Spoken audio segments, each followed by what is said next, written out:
మీరు బాగా కోపంలో ఉన్నారు. మనం తర్వాత మాట్లాడుకుందాం. ముందు మీరు రెస్ట్ తీసుకోండి. ఏం రెస్ట్ తీసుకోమంటావు బాబు? శాశ్వతంగా విశ్రాంతి తీసుకుంటే పోతుంది అనిపిస్తుంది.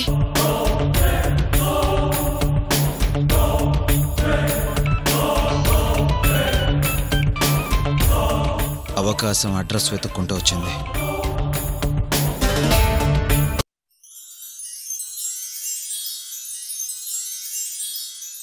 సావిత్రి అంటే నాకు ప్రాణం అత్తయ్య.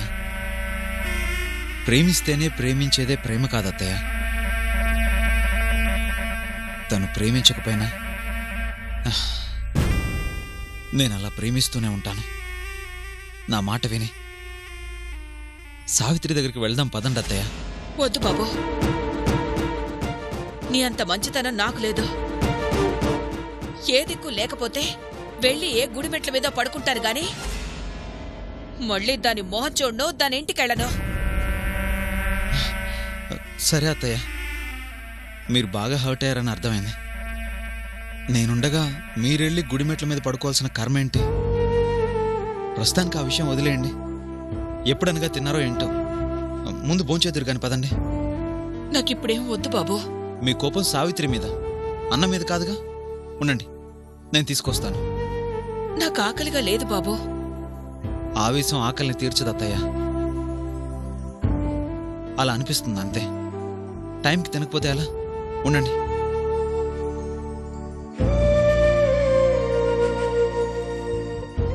ఆ రోజు ఈ అబ్బాయిని నా అల్లుణ్ణి చేసుంటే ఈ రోజు మాకీ కష్టాలుండేవి కాదు కదయ్యా.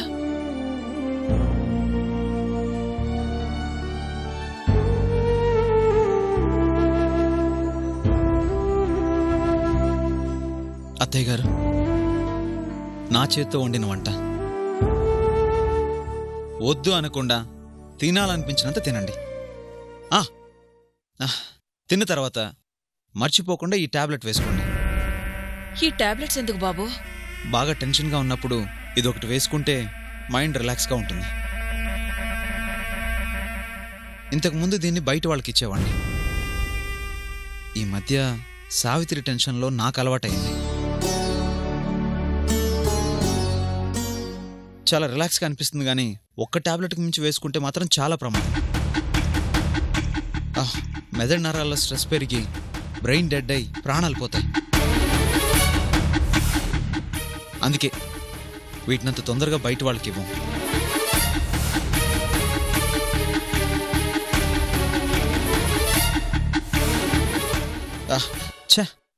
డాక్టర్ బుద్ధులు పోవడం లేదు. ఇప్పుడు దాని గురించి ఎందుకు కానీ మీరు భోంచేసి మర్చిపోకుండా ఆ టాబ్లెట్ వేసుకోండి.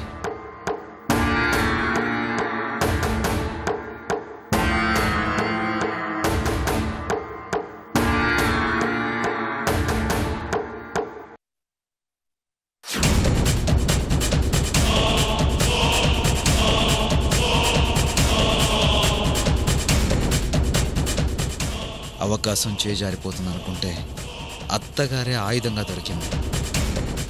ఈ ఆయుధంతో సావిత్రిని పడగొట్టడం ఖాయం.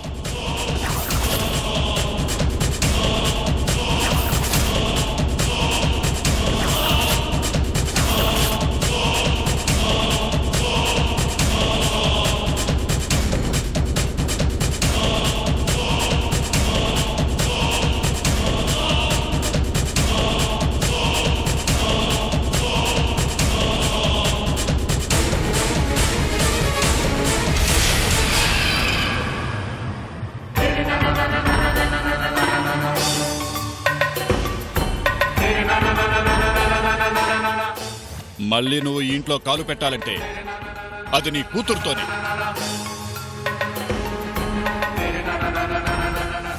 కుదరలేదు అంటే నన్ను నా ఇంటిని మర్చిపో.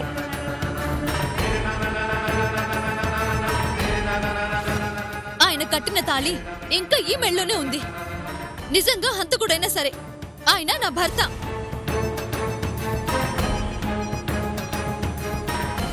చచ్చే వరకు ఆయన భార్యగానే ఉంటాను. ఆయన గురించి అలా మాట్లాడితే మాత్రం బాగుండదు.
ఇప్పుడు కొత్త ఆట మొదలు పెడతాను.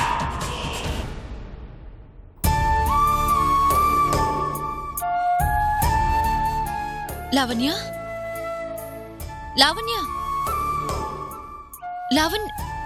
హే సావిత్రి, సమయానికి వచ్చావు.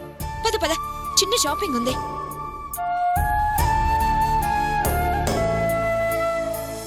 ఏ సావిత్రి, ఏమైంది?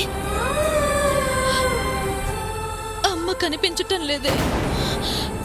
కనిపించకపోవడం ఏంటే? అమ్మ చెప్పిన మాట వినలేదని నా మీద కోపంతో అలిగి వెళ్ళిపోయింది. అసలు ఏం జరిగిందే?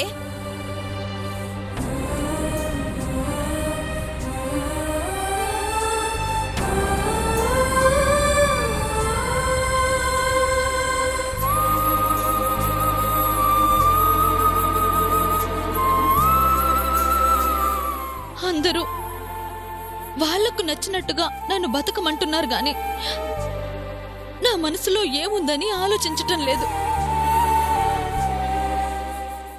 ఒకరికి భార్య అయ్యాక ఆయనే దేవుడని చెప్పిన వాళ్లే ఈరోజు ఆయన్ని వదిలేసి మరొక పెళ్లి చేసుకోమంటున్నారు.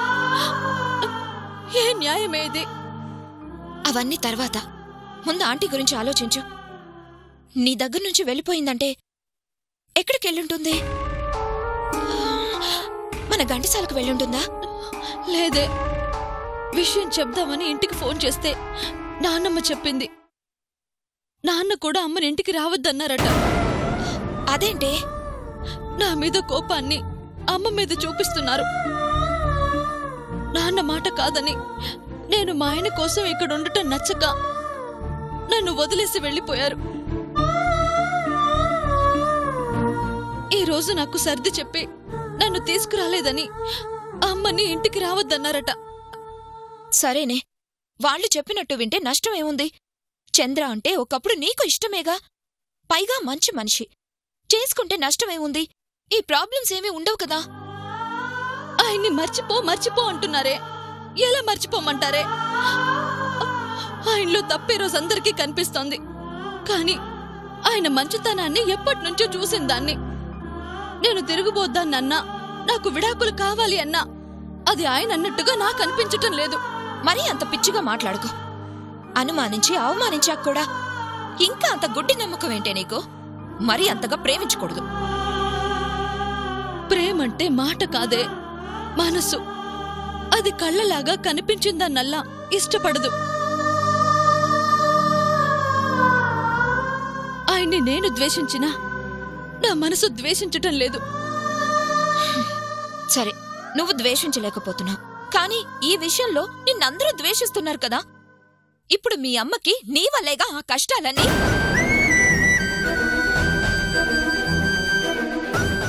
పాపం అటు ఘంటసాల వెళ్ళక ఇటు నీ దగ్గర లేక ఎక్కడికి పోయింటుందే? అదే అర్థం కావటం లేదు. అప్పటికి బస్టాండ్ దగ్గర వీధుల్లో అంతా తిరిగి చూశాను, కనిపించలేదు. ఎక్కడికి వెళ్ళుంటుందే? ఊరు కాని ఊర్లో ఎక్కడుందో, ఎన్ని కష్టాలు పడుతుందో.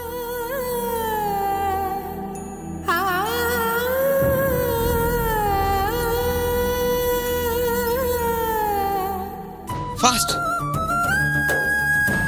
తొందరగా ఫాస్ట్గా తీసుకెళ్ళండి. అత్తయ్య, మీకేం కాదు.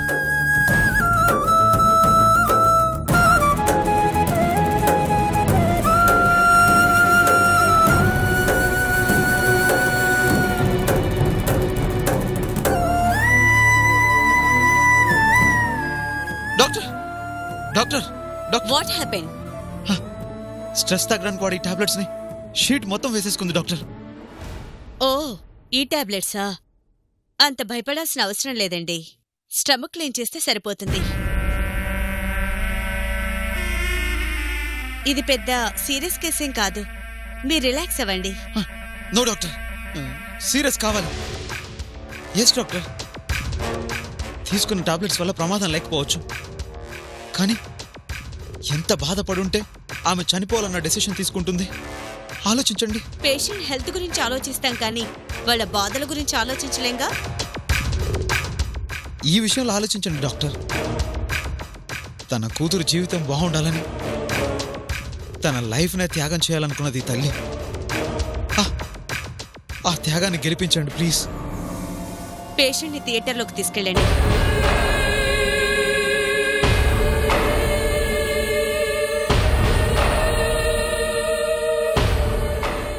మీరేం మాట్లాడుతున్నారో నాకేం అర్థం కావడం లేదు. ఈమెకో కూతురుంది, తను వేరే ప్రాబ్లమ్స్లో ఉంది. అవి తీరాలి, అమ్మాయి సంతోషంగా ఉండాలి అంటే ఈమె చెప్పినట్టు వినాలి. ఏవో కారణాల వల్ల ఆ అమ్మాయి వినడం లేదు. అది తట్టుకోలేకే ఈమెలా సూసైడ్ చేసుకోవాలని ప్రయత్నించింది. ఇప్పుడు మీరు ప్రమాదం లేదు అంటే ఈమె త్యాగానికి అర్థం ఉండదు. అందుకే మీరు కొంచెం కోఆపరేట్ చేసి ఈమె కండిషన్ సీరియస్ అని నమ్మించగలిగితే ఈ తల్లి త్యాగాన్ని గెలిపించిన వాళ్ళు అవుతారు. ఒక అమ్మాయి జీవితాన్ని సెట్ చేసిన వాళ్ళు అవుతారు. డాక్టర్గా నేను అలా అబద్ధం చెప్పకూడదు. డాక్టర్గా కాదు, సాటి స్త్రీగా, ఒక తల్లిగా ఆలోచించండి. లేదంటే వీళ్ళ అమ్మాయి జీవితం నాశనం అయిపోతుంది. అది చూడలేక ఈ తల్లి ఖచ్చితంగా చనిపోతుంది. డాక్టర్ చనిపోతుంది. డాక్టర్ అంటే ప్రాణం పోయటం, కొత్త జీవితాన్ని ఇవ్వటం. అందుకు ఆపరేషన్లో మెడిసిన్లే కాదు, ఒక చిన్న అబద్ధం కూడా చెప్పొచ్చు. ఓకే, మీరు చెప్పినట్టే చేస్తాను. Thank you doctor, thank you.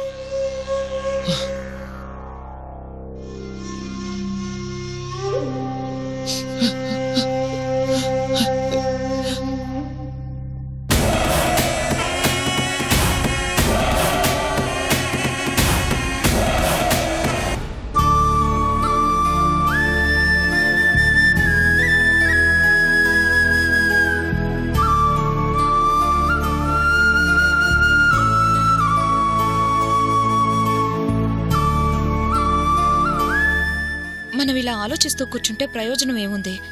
ఏదో ఒకటి చేసి ఆంటీ ఎక్కడుందో తెలుసుకోవాలి. ఏం చేద్దామే? ఎక్కడికెళ్ళిందో ఏంటో తెలియకుండా ఎక్కడని వెతకగలం? ఈ టైంలో మనం మాత్రమే ట్రై చేస్తే సరిపోదు. చంద్ర గారి హెల్ప్ కూడా తీసుకుందాం. ఫోన్ చేసి వెంటనే ఈ విషయం చెప్పు.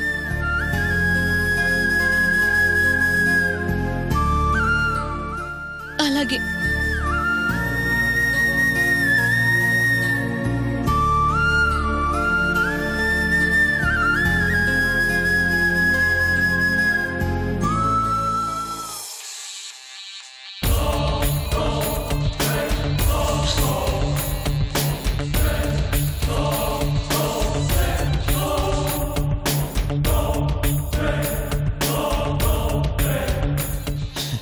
ఏంటి బంగారం, ఇంత లేటుగా గుర్తొచ్చానా?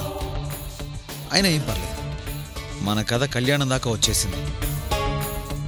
ఈ టైంలో డ్రామా మరింత వర్కౌట్ అవ్వాలి అంటే ఫోన్ లిఫ్ట్ చేయకూడదు. ఏమైందే? లిఫ్ట్ చేయటం లేదే. మళ్ళీ ట్రై చేయి.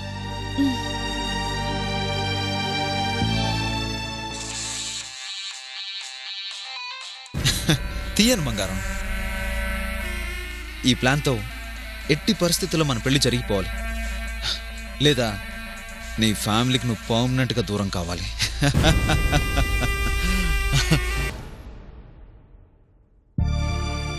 లిఫ్ట్ చేయటం లేదే. సర్లేవే, ఏదన్నా పనిలో ఉన్నారేమో. నేరుగా ఇంటికి వెళ్ళి మాట్లాడదాం. అలాగే వెళ్తూ వెళ్తూ దారిలో ఆంటీ కనిపిస్తుందేమో చూద్దాం. పద. ఇప్పుడు మనం మాట్లాడాల్సింది ఇక్కడ కాదు, అక్కడ.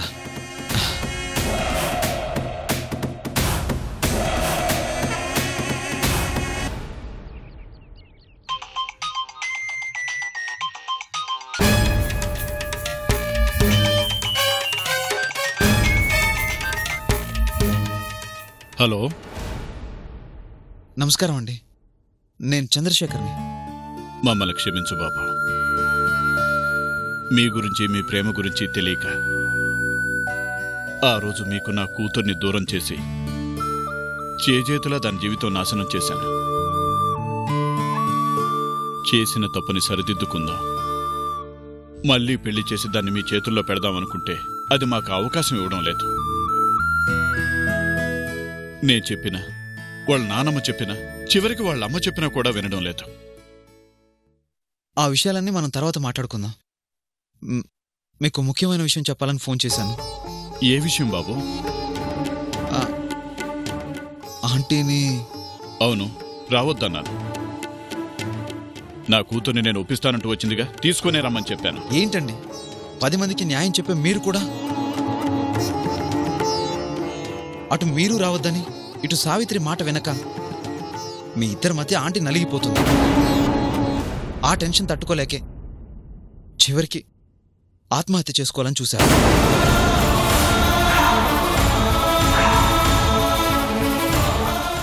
ఇప్పుడు హాస్పిటల్లో ఉంది.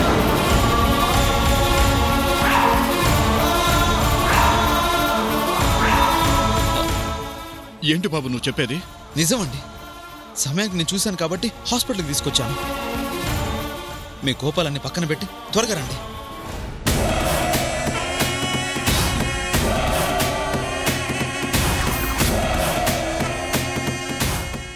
ఏమైనా విలన్ హీరోగా నటించడం అంటే కొంచెం కష్టం. ఆ కష్టం కూడా నా బంగారం కోసం ఇష్టమే.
మీరు సావిత్రి గారు కదా?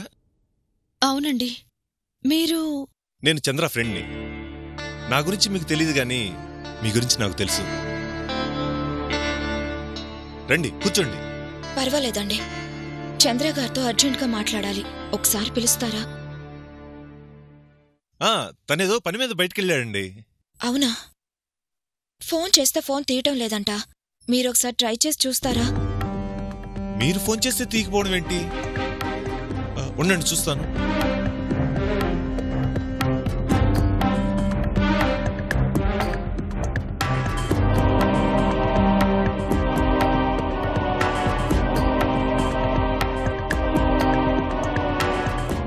ఫోన్ చేసినా తీయలేదు అంటే మళ్ళీ ఏదో స్కెచ్ చేసి ఉంటాడు.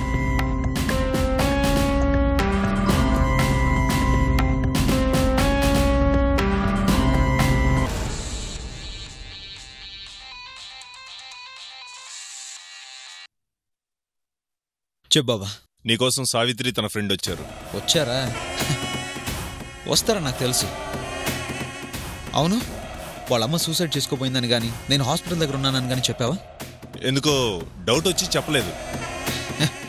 మంచి పని చేశా. వాళ్ళమ్మ గురించి తనతో చెప్పకుండా ఏంటి?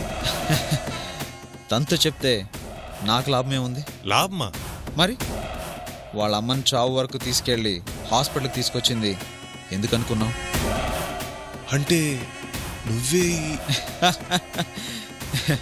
ఎస్, స్క్రీన్ ప్లే అంతా మందే. నా భార్య చావాలన్న ఆలోచనకి కారణమే అది. దాని తల్లిని అది చంపుకోగలదేమో గాని నా భార్యను నేను చంపుకోలేను. వెళ్ళిపోమ్మను. ముందు దాన్ని ఇక్కడి నుంచి వెళ్ళిపోమ్మను.